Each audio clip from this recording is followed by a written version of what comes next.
We've taken it so much further with this game. There is war everywhere. You're not fighting on one planet, you're fighting on many planets. That's huge even for Total War scale.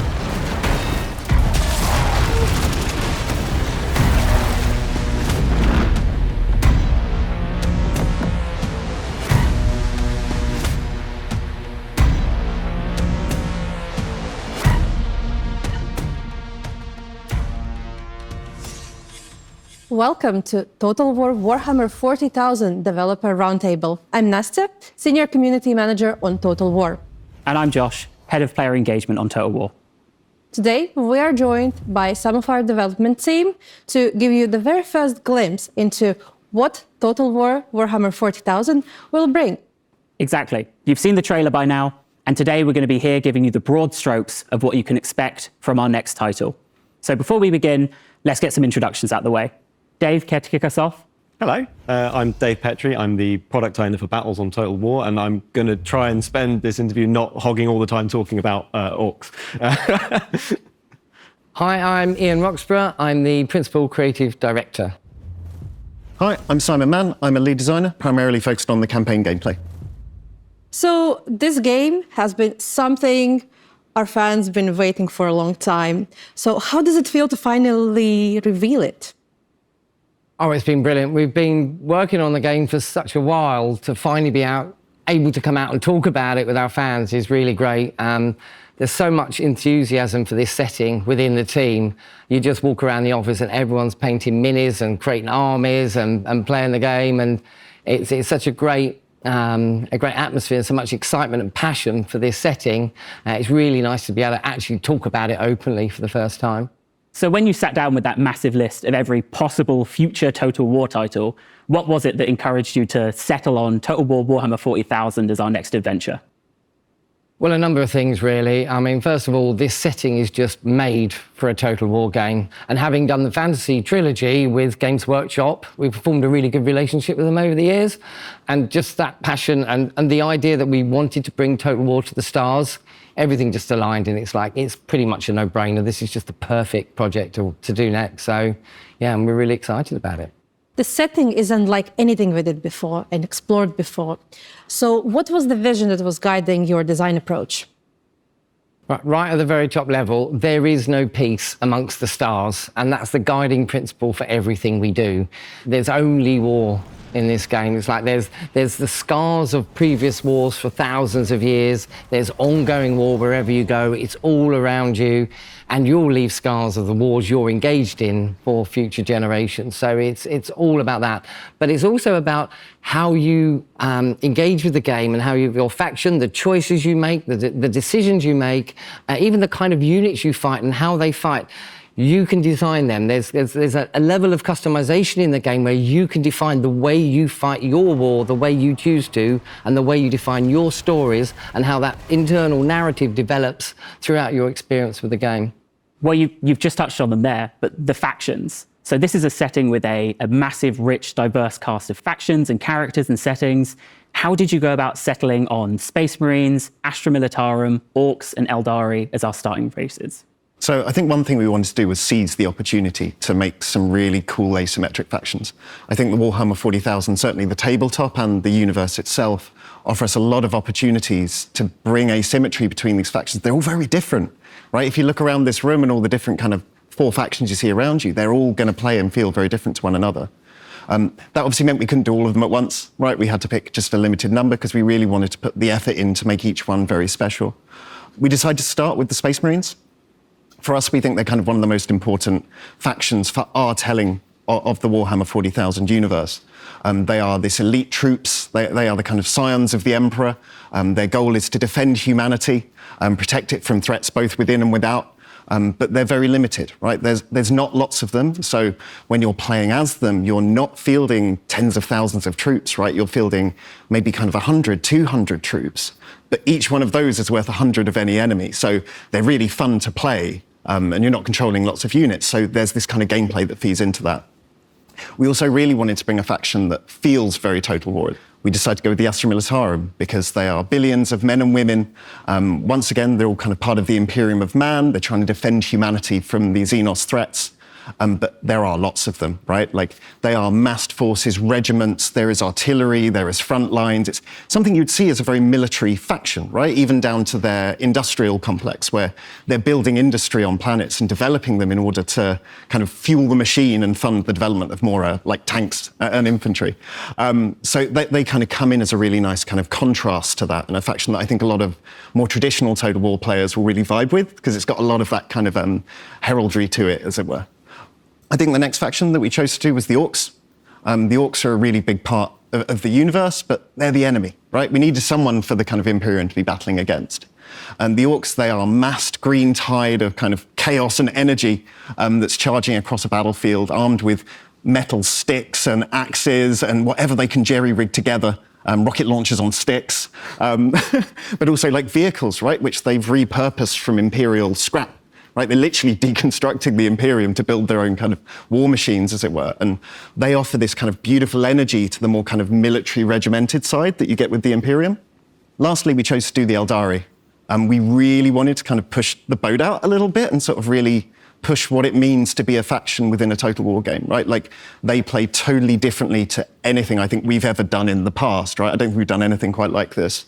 They aren't a faction which is built for kind of massed combat, right? Like, it's not big armies fighting one another. Every loss to the Eldari doesn't get returned, right? Their souls are being taken away by the Chaos Gods. Like, they are literally kind of fighting to death to try and protect the universe and the galaxy itself. So you're not fighting, once again, as say in this kind of frontline style aspects. You're using the webways and you're using your kind of stealth and your advanced technology, right, which none of the other factions have available to them, to actually kind of achieve your goals, right? And your goals aren't always just conquest, right? Your goals may actually be just kind of, don't allow this awful thing to happen. Stop this calamity that could be occurring to the galaxy. Like, everyone else is still trying to kill you while you're trying to do that, but you know what your mission is and what you need to achieve, and you approach it with kind of grim determination.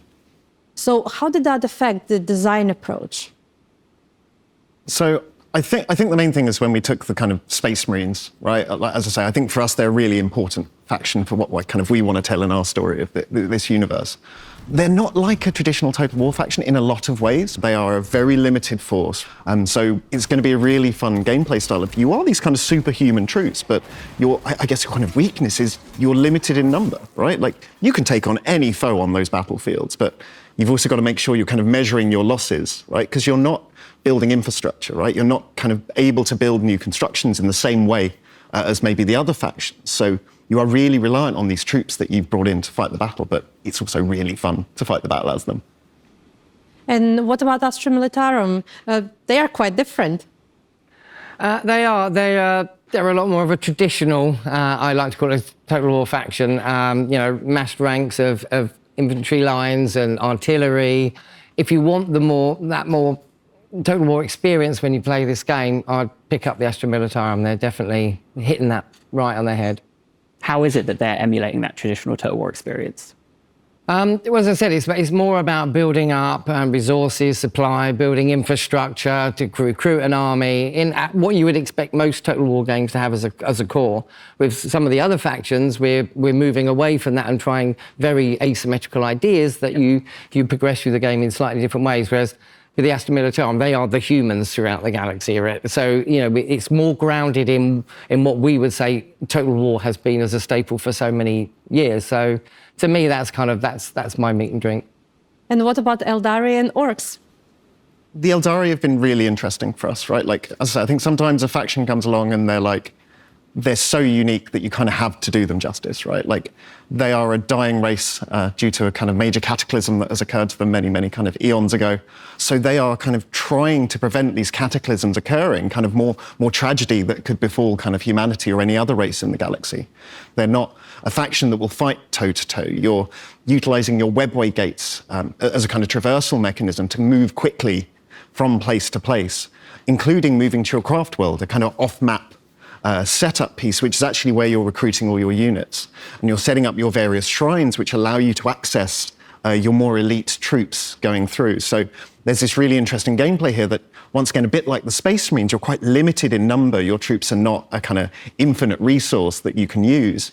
You're actually kind of having to, once again, use them carefully because they're all a glass cannon.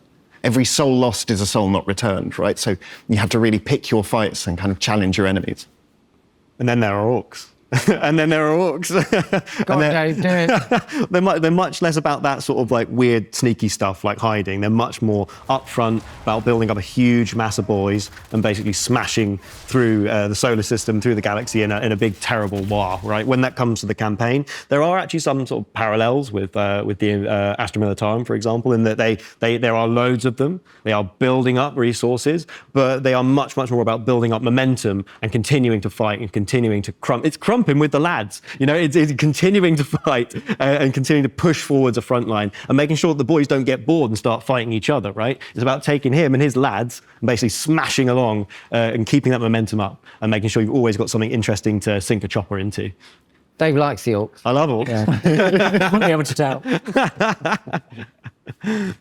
You've grown the scale for what we're fighting for from provinces to planets.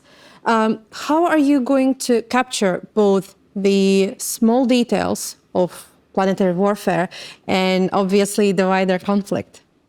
So it kind of starts with you're fighting on a planet, right? You're fighting in a battle, a kind of real-time experience. You've got thousands of troops kind of charging across the surface of a hive world, right? Kind of fighting in the streets of a hive city, firing powerful bombardments kind of at one another, either from orbit or from off field, right? And you're kind of fighting to take that hive city, maybe back for the Imperium in some manner. Zooming out a bit further than that, that was a battle on a planet, right? So once you complete that battle, you're now on the planet. You captured the region. Well done. The hive city, it's now yours. Because you've taken that hive city, you now have access to further resources and large populations of it, like billions of people are living in these hive cities. That affects your kind of campaign across that planet, right? Because you've captured that hive city, you've now got a staging point to advance across the other regions of the planet, each of which themselves would be a different kind of battle type. Kind of zooming up further to that, you then have your kind of fleets around the planet, right? Like your fleets are able to drop forces to where they need to be into kind of certain key regions. They're able to support with, as say, off-map bombardments, both in campaign and in battle. But then they're also able to kind of just ferry your troops. They are transport as well as that. And obviously, that's because you're not fighting on one planet. You're fighting on many planets as you go. You're traveling your forces kind of to many different front lines, many different battlefields, trying to take control of this overall planetary system. So your fleets are kind of your key motivator for that. And obviously, it's not just traveling planet to planet, right? Like there are anomalies, there are things to do in the space between as well. So there's a strategy layer that you're kind of having to interact with. We didn't stop there. Like, even better than that, like we are now offering you kind of a further context, right? Like, much like campaigns give a context to your battle, right? Capturing that hive city changed the way that you play. We are now saying that actually your campaign matters. The result of this campaign will change the kind of future of the galaxy itself, because we've moved up to this other layer where you're fighting in what we call a crusade theatre, which is a kind of area of the galaxy which is seen as a kind of hot point for conflict with factions fighting one another. And in these key areas, you are fighting in systems. You're also sometimes just fighting pivotal battles as well. And that's the idea behind it, is you now have a context for it. It's not just a campaign and it's a one and done thing and you had great fun and it's over. It's a campaign, you had great fun, look what it's done to your next steps. What campaigns trigger from that? What battles come from it? How do you advance your faction after that? So when you go into the next campaign, maybe you are more prepared or even more powerful than you were previously. So the scars of your campaigns and your battles, they're all going to be shown on that crusade theatre level. But what's the worst thing you could do to a planet? You can destroy planets entirely. So pretty bad. It's pretty bad. Yeah. Unlike previous games as well, we obviously have let you raise cities, but there was always an opportunity to rebuild. But in the world of kind of Total War Warhammer 40,000, we are actually letting you just blow up and destroy a planet. It is a permanent action. There's no backseas, there's no takebacks. But also remember, it's not something that can be done frivolously, right? Like blowing up a planet by the Imperium is something requiring multiple layers of authorization. They would much rather throw away 1 billion human souls to reclaim a world than destroy it. However, there are extreme circumstances, and we do let you push the button. Fantastic. Well, assuming we have anywhere to fight, I have a very big question for you. There's been a lot of speculation about it. You know, it's such an integral part of Total War, and fans have gone back and forth on how we'd do it, how we wouldn't do it. Battles. How did you approach designing battles in Total War Warhammer 40,000? Oh, there we go. That is a massive question, and I think with anything of this scale, like the first thing that you do is you go to the source material, right? You go straight into the codexes and you go into the tabletop and you play it and you really feel it and you get to know all of the factions, all the potential factions and the different combinations of things that can happen. You look at all the toys and the fun stuff that you can do there, and then you start to think, well, how can we sort of transpose that to Total War, right? And obviously scale is a big thing for us. So we thought, well, we need to make sure we have ways to bring in all sorts of stuff, make sure that you can, keep to sort of supplying the battlefield with your powerful units. So something that came as a real sort of natural occurrence was we have to have reinforcement play a really big part in what battles are. Again, not only for the scale, but also to create that sort of intrinsic link between the campaign. So now when we're playing, for example, Space Marines, who you've got sat on your fleet really, really matters, right? Because those are the people that are going to be able to come in via drop pod. They're going to be able to slam into the battlefield. We talk about destruction. They can knock down buildings, right? They can destroy elements of the battlefield, change the battlefield, and they can start killing things where you need them to be, right? So the Space Marines can become all about that sort of like, Swiss Army knife approach to battle, right? And this is a fundamental part of the tabletop game. Absolutely. With all the factions, it's those reinforcements are a key part of that flavour, and it has to be therefore part of the Total War experience of it. Absolutely. So when you've got your units that you have specific roles for, they can sometimes now show up where you need them to if you sort of sequester them away in the right places. And we have different methods for each faction. Some are much more traditional. The Guard have less ways of interjecting directly into the battlefield. They might have to throw wave after wave of their own men up the battlefield in order to arrive in time to make sure that they get there before the last unit that is probably now flagging might be running away. So to replace them in time to keep them hold that line. You have the Orcs in a similar fashion. They do have some incredible teleportation technology. You wouldn't believe it, but they do. So they can really zap things into the battlefield and do some pretty wild things there too. And then, of course, you have the Eldari with their webway gates and things like that. So the ability to sort of pop up in unexpected places. All of these methods allow you to bring your toys to the table where you need them, right? And that was a really, really big part of making sure we captured this and sort of evolved the gameplay. I think a lot of people look at this setting and they kind of go, wow, that's really futuristic. And they're right, it feels very futuristic. But a core realization that we had was that it's not a realization we only had, this is it. It is science fantasy, right? So there is so much fantasy wrapped into it. And when you think about the conflicts that go on, yes, there is cover. Yes, there's a lot of ranged combat going on, but there's also like loads of punching, like so much punching, like loads and loads of crumping that goes on. Like you really have a lot of melee going on in these battles. There are lots of forces will sort of mass up and crash into one another.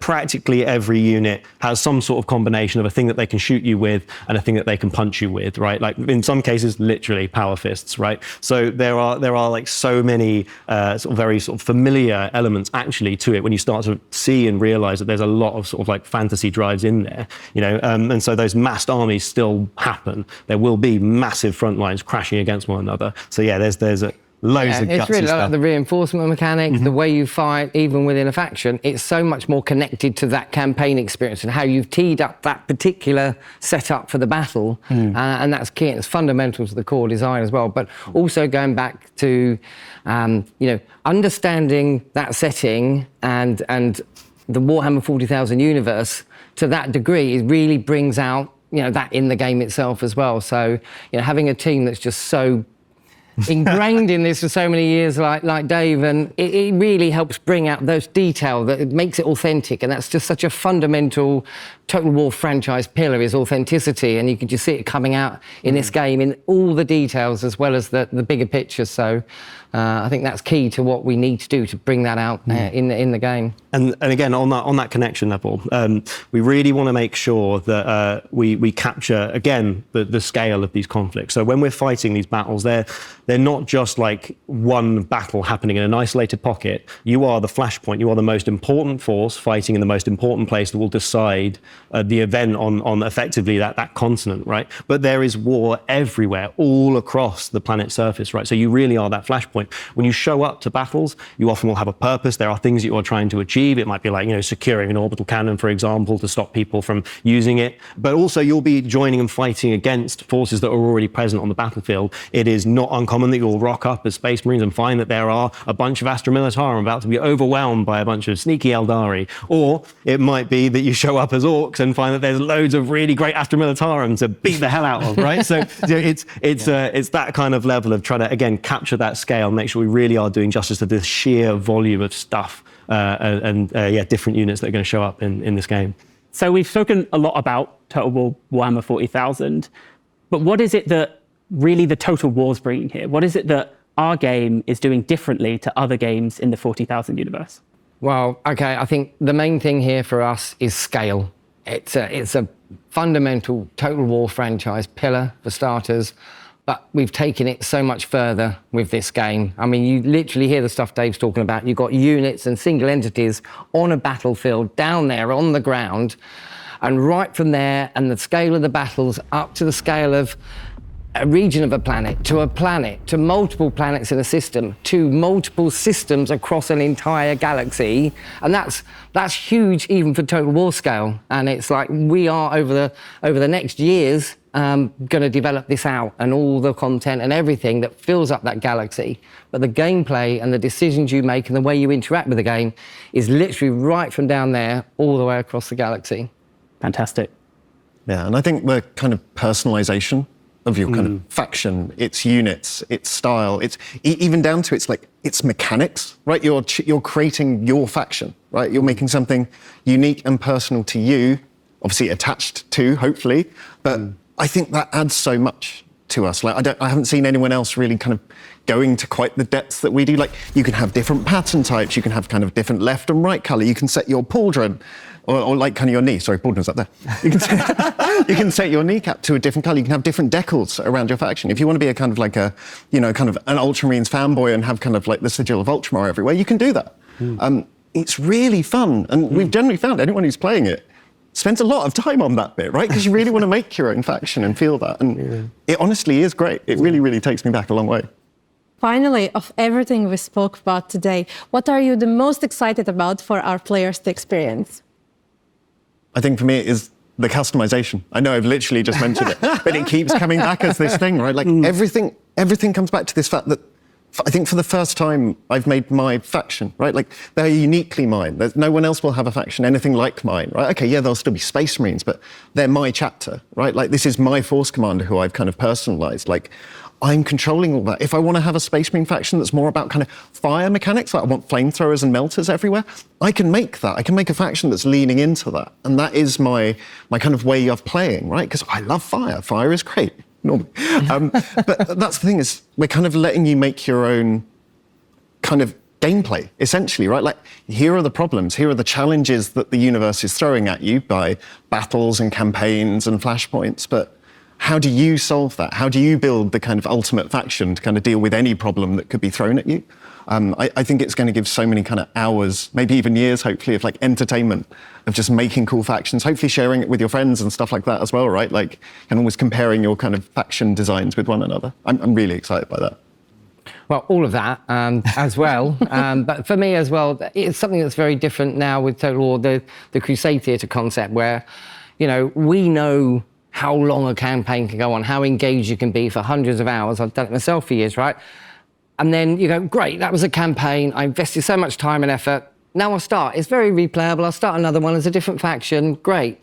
But now you play that campaign, and that's another part of that jigsaw of your own internal narrative feeding onto a higher layer that moves gradually across the whole sector and then the whole galaxy. To me, it's that whole campaign experience just being a part of your journey, not the whole journey. And to me, that's so fundamentally new, and it just means it's just such a long-term experience beyond even our massive long campaigns for previous years. So that's the bit for me that stands out, I think.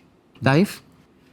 It's kind Orcs, of maybe? probably something to do with orcs. Maybe. Maybe something to do with explosions. Probably. I think it's sort of like a litany of firsts, right? It's like, again, talking about the lance strike. It's the first time that you drag a lance strike across the battlefield, and the second time, and the third time when you use it to obliterate buildings, to drag across units. That sort of satisfaction is so super tangible. It's the first time you shoot a tank, right, and you see it veer off and hit a building, and again cause a bit more destruction, cause a bit more chaos. It's the first time that you use like a psyker's ability, right, and sort of blast apart an opponent, or see orcs teleporting in from somewhere unexpected. A weird boy going pew and jumping a bunch of boys right up in your face, or vice versa, right? And there's all those moments are in there, and I think there's so much love and care for the source material in there, and I think there's a lot of little bits that people find and kind of go, wow, this is there's some good stuff here.